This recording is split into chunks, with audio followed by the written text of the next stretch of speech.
Hey, welcome all my right thinkers. Thanks for tuning in to check out your boy, P-Funk. Thinking right out here in my lab, in the book, doing what I do for you. I got something nice for you today. Let's go.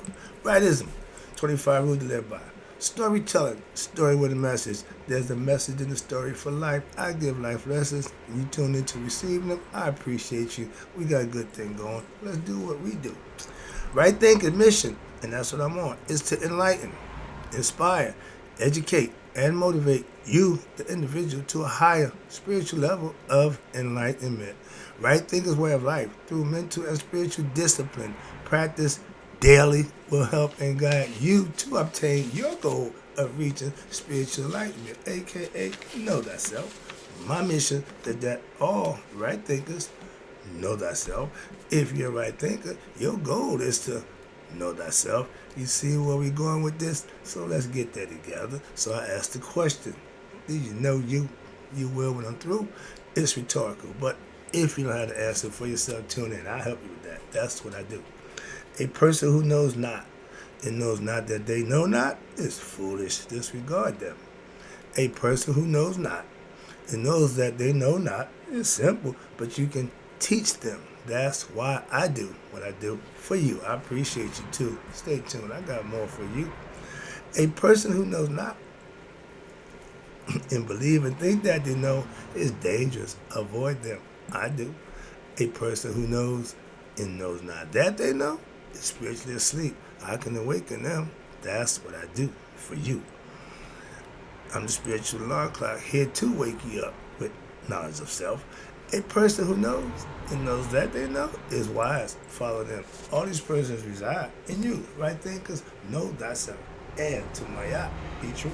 Speaking of Maya, right thinkers, let's talk about, we in part one of the philosophy of Maya, Egyptian yoga of action. And this one is the yoga of virtue. One of my favorites. Okay, but now the American Heritage Dictionary defines virtue as moral excellence and righteousness and goodness. All things good. We all had that quality, but how many of us exercise it on a day-to-day basis in our daily life? Let's talk about it. All right. What is virtue and where does it come from? Okay. It is something which may be purchased. Is it something that can be cultivated? A person may be ordered to be obedient, follow rules, etc. Is this virtue? If the 10 Commandments and so many other laws are established in society, why then is it that there is increasing crime, even criminal in the White House, and increasing strife among people? I couldn't resist that one, sorry. But if this is so, why are we having this problem? Obviously, that don't work. Why is there enmity in the world? Why is there a desire to hurt others? Why is there a desire to misappropriate property of others? Sound like that man doing things that we can't figure out why, because there's no virtue in none of those things. Moving on. Anger, hatred cannot be stopped by simply telling someone to be good. Loving, forgiving, and so on, one cannot become righteous by being ordered to or forced to. Again, you can't make nobody be. No more than a plant can be forced to grow, bear fruit, or flowers through a command of the farmer. Don't work that way. Okay? Now, one can be compelled to follow rules. And the reason being, if you follow the rules, you're rewarded. If you break the rules, you'll be punished. Simple fact. Watch this. One can be compelled to follow rules, but this does not mean that one is necessarily a virtuous person. He's just going by the rules, do what he can to get by. That don't mean they good or virtuous. That's what it means. But many people do not commit crimes, and yet they are what? Not virtuous. Why? Because they are harboring hidden agenda, negative thoughts, and violent tendencies, hatred, greed, lust, etc. That's all Satanian qualities, low level, that you hide and harbor, think nobody sees, but he sees all of those things. Moving on. Now, in their heart, there you go, ding, ding, ding, in their hearts, virtue is a profound quality. Why? Which every human being has a potential to discover for him or herself when put in the position to show. However, there's always a however, however, this requires what? Personal effort on your part. It requires personal effort on the part of what? The individual, you, as well as the correct guidance being given to you by me. I ain't got a problem with that. I do my job, you do yours. Virtue is like a flower which can grow and become beautiful for the whole world to see. However, just as a plant must receive what? The proper nutrients, soil, water, sunlight, etc. That's cultivation. So too, the human heart must receive the proper caring and nurturing in the form of love, wisdom, proper diet, daily meditation, and goodwill. Those are the things that you can emulate to increase your character. Many people, a lot of us, okay, are law-abiding, peaceful people under normal circumstances. But, there you go. And however, if provoked or presented with an opportunity, what happened? They will engage in what? Unrighteous activity, if given a chance. Virtue is doing what's right when ain't nobody looking. I'm just saying. And when you have opportunity to gain the edge or get over it, and you see that as a leg up, it's not virtuous. And everybody don't look at it that way. So, again, under pressure of life situations, I've been there, experienced it too, don't make a difference. You will be responsible for that action. And when it's wrong, no matter how you surmised it, how you put in your mind to do, it's still got to be paid for. Trust me. And under pressure, what happened?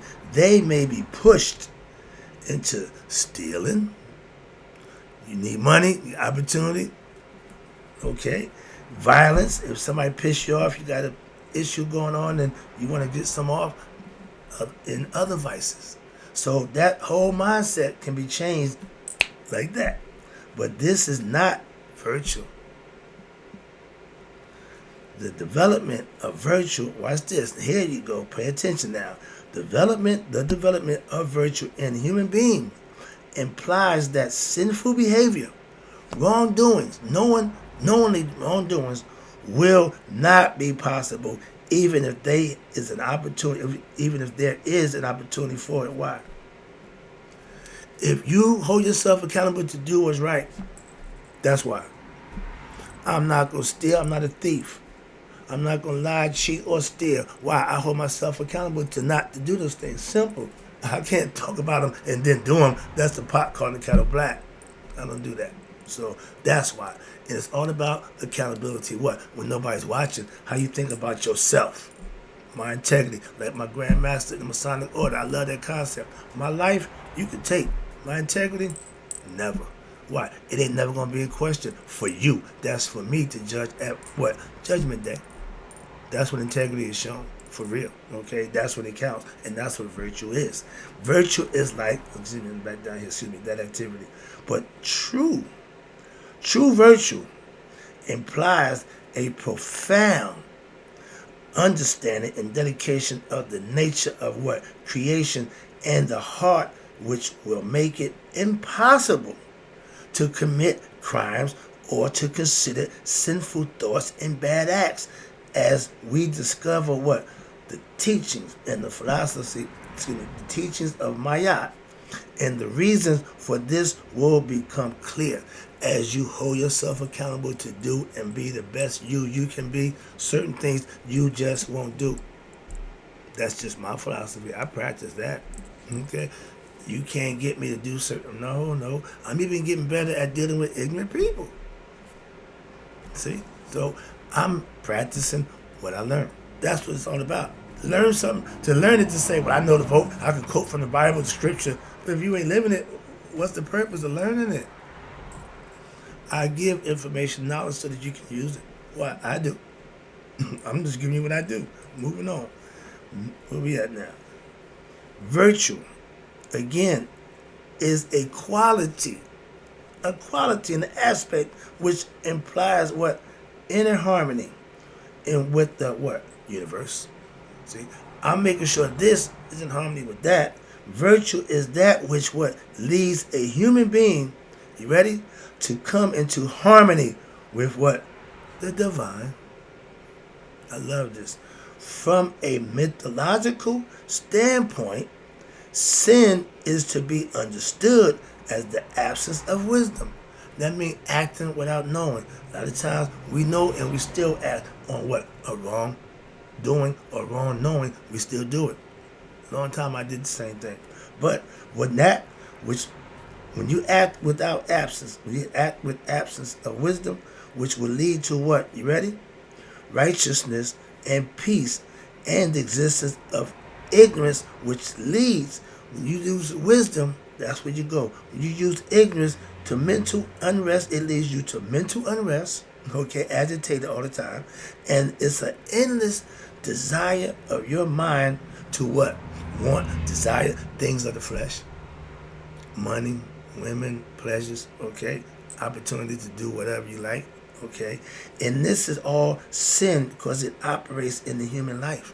You perform this. You are the one doing it.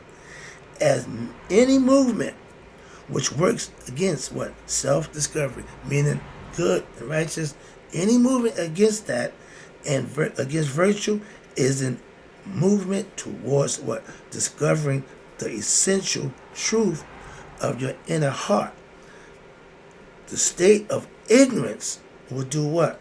Will end only when your mind develops a higher vision, third eye, understanding, waking up. It must look beyond these two eyes, illusions of your human desires of the flesh, and begin to seek what? Something more substantial. Abiding. Something more substantial and abiding, which is what? This is when you, the right thinking aspect, what? When you develop your inner spirituality and to begin what? Practice of the order and correctness, which is self-improvement and intellectual development, spiritual enlightenment. When you decide to do that, that's what I got for you. Everything you need to make that happen for you. In the ancient Egyptian mythology, watch this, in the mystical philosophy, these qualities are symbolized by deities. Again, starting with Maya. And the other one is Anubis. He's the jackal-headed god that he represents what? Your discernment. When you have balance and discernment, meaning you have Mayat, which represents truth, and Anubis is the symbol of what? A discerning intellect. Meaning he peep game. He recognized BS, okay? He ain't the one to try to be talking fast and talking slick. He ain't going for that. But he's discerning intellect, which can see right through BS, aka wrong, and good from evil, truth from untruth, etc. That's knowing who you are, who they coming for, what they're looking for. If you don't see the things you need to see, ain't nothing going down. See? Again, it must be clearly understood that vicious behavior or behaviors that are based on pursuing vices are a factor of spiritual immaturity. I remember when things were done to me, I wanted to retaliate physically. I remember that, and I'm moving past that. But I remember, boy, I wanted. But so yeah, when you do that, you have to get past that. I did. So I'm pat myself for that one. Why? Because every human being has the innate capacity to develop and experience virtuous character. Better yourself by don't doing what you used to do. Don't doing what you feel like you want to do, but do the right thing. That's how you build the character. Moving on. It ain't about what you want, how you feel. Do the right thing, and you'll get better at doing just that. And things will change. Your character will be recognized. And therefore, watch this. If one wants to promote peace and nonviolence in the world, one must seek to promote virtue in others. Righteous, goodness, all that fighting nonsense. Nah, I don't, okay, I done. My mother said, when you gonna stop fighting? I said, when people start pissing me off, but I can't fight because that no more. So I had to put that down. And now I'm more understanding. But this means what? Helping others to discover what? Their inner potential after what? You found yours. You can't help others find something that you ain't found. I'm just saying. So when you do discover your inner self, you can now help others find their inner potential for what? For experience of a higher state of what? Consciousness or connectedness to what? Humanity and the universe, and as a deeper fulfillment in their own life. Feeling good about yourself. Anger and violence are the mark of immaturity. When somebody can upset you, say things to get you out of pocket, you're still immature in your spiritual awakening. Why? You letting it turn you into like them. You can't wallow in the mud with the pig and claim not to be a pig. I won't wallow in the mud no more. I used to do that and say, well, I can always wash the mud up. Nope.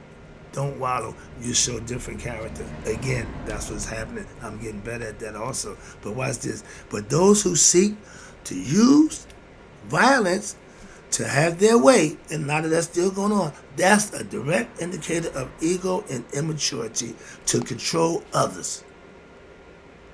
Never good.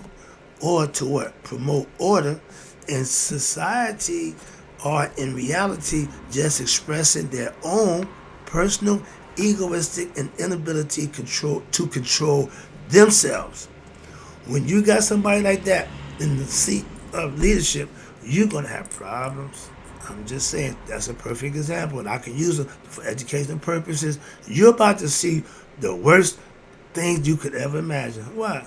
You see? Of course, when you have that kind of person, egotistical, envious, jealous, it's never going to be good. So when there is true virtue and he have none in him, there will be no desire to control others. That's me. For egoistic purposes. Or through what? The use of violence. No need. A person of strong virtuous character will now be able to what? Control him or herself so as to what? Exercise great care and patience with others.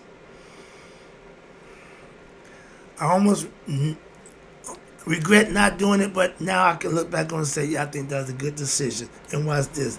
This virtuous development allows you, the human being, to what? Now develop a strong will and exert a stronger influence even on others, which now can be used to direct them what? To help them toward what is positive and good. You have to express it, you have to show it, you have to be it in order to get it across. The authenticity of right thinking philosophy is based on me what? Living it. If I can't do it, it makes no sense. It don't work. Moving on. But this kind of spiritual power, and we all have it, was demonstrated by the great sages and saints throughout history. Few names. Imhotep, my favorite. Ptahhotep, another one. Asar, my dude. Aset, famous for her wisdom. Buddha, you know about him? Who deal with? And for my Christians, yeah, Jesus made the list. Krishna, etc. These are all influential people due to their what? Character. And you want to be like them, okay? All of the sages and saints I just mentioned are no different than any other human being who ever existed or not existed, except in the lifestyle that they chose to live. Again, they chose to live in such a way that the negative in them was eradicated, and that ain't easy to do. And the wisdom of self-discovery was allowed to blossom. That's what you need to be trying for yourself, and it works like a charm. And on this path, a virtue wherein life is lived for purifying the mind and the body so as to what allow you to reach your higher self, aka to know thyself through spiritual enlightenment, and the spirit in the heart to emerge and be what? Discovered. Heart, mind coherence. When the mind connects with the heart, you got a good thing going. Marriage, okay? To become what? An enlightened being. Okay, I got one more little bit. I'm going to squeeze it in. Can I squeeze it in? Can I get this last little bit in? This is about judgment. One of my favorite lessons to talk about right quick. Judgment is when the heart is compared to the feather of Mayat. Judgment Day, according to us. And the conscious, in the spell Conscience, meaning that's the heart. The conscious of a human is his or her own God. They're telling you God dwells here. This is where God dwells. This got to connect with that. So that's how you know God for yourself. Yeah, and from the book of Coming Forth by Day, this is the quote. Religion, okay, that was the lesson. Excuse me, that was the quote I just gave you. The conscious, which is heart, of humans is his or her own God. That's who judges you at Judgment Day. Your heart. Not this. Why? This ain't no more good. Everything you got, you need right here. That's the concept. And that's from the book of Coming Forth by Day. I got one more paragraph. Yeah, I'm gonna wrap it up. I'm gonna do it. Let's go. 3 things you need to understand. Religion has 3 levels, and understand this. If you're practicing a belief system, that's religion. You need to understand this. Watch. Religion has 3 levels: mythology, ritual, and metaphysics, or what they call the mystical philosophy. The myth of Asar, Aset in Haru, represents the mythological level of ancient Egyptian religion. The rituals represented in the ancient Egyptian book of Coming Forth by Day, it represents the ritual level. That's the 2nd level. Okay, now the philosophy of the judgment represents the mystical philosophy, which is at the heart of ancient religion and is the goal of all spiritual practices. Why? Because the first two levels are like steps on the ladder and not the end of the road. Still got ways to go. And those who get lost in the first, a lot of people do, first 2 levels will not discover the ultimate goal or transcendental truth behind their religion practice. If you just go for the myth, you just go for the ritual, but you don't live it and practice it, you never reach the 3rd level.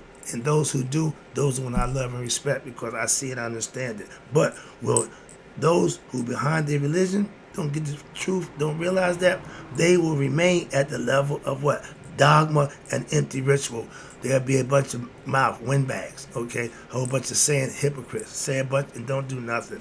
Now, in order to gain a firm grounding for the understanding of Mayat and the philosophy of the judgment, we must first look at what? The ancient Egyptian myth of Ra and Asar. Ra is the supreme being. He created the universe by emerging from the primeval waters, and the first thing he did was what? Establish order in the universe by what? Placing Mayat in the place of chaos and confusion. In your life, you need to put balance in order for you to do anything. Too much one way, not enough the other way, no balance, no progress. Now, He incarnated himself in his creation. Right there. Right there. God incarnates in his creation. That's the spirit that's in his creation. He don't sit up high and look low. Moving on, I got to wrap this up, but I want to get that point right there. God incarnated in his creation, and the universe emerged from him out of the primeval waters. When he did so, he established order, and he brought Maya in the place of chaos. Okay, so therefore, where we at? Ra himself is what? The metaphor for the human soul. Every human being is incarnated of the divine self, God, and suffers what? The trials and tribulations of human life. We come here to have that experience. And if you fail, you will reincarnate again until what? You get it right. I'm taking it home now. This is it. Now, I'm going to try to explain it to you right quick. Break it down. The process of creation is explained in the form of what? Cosmological system for a better understanding. It's all about giving you understanding philosophy that you can implement and see for yourself. And cosmogony is a branch of philosophy dealing with the origin and the processes of structure of universe, hence creation. Cosmogony is the astrophysical study of what? The creation and the evolution of the universe, but of these disciplines, both of these disciplines are inherent facets of the Egyptian philosophy through the main religious system of what? Companies of God and goddesses. A company of God and goddesses is what they call a group of deities in which symbolize a particular cosmic force or principle which emanates from what? The all-encompassing supreme being we knew to be God, from which they have emerged. The self or the supreme being, what?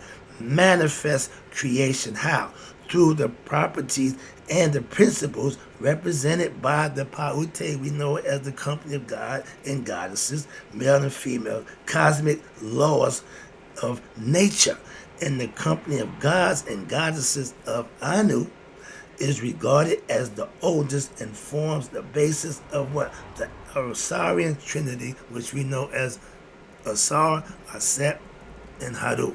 That's the life story of me and you. Hope you enjoyed the lesson. I enjoyed giving. That's the fun part about me, getting it down, getting it out. Hope you enjoyed it. And in closing, right thinkers, may you all live to be 100. Me, 100 minus a day. So I never know my right thinkers who get knowledge of self have passed away. And remember, when you do that, you don't die, you multiply. I'll be back.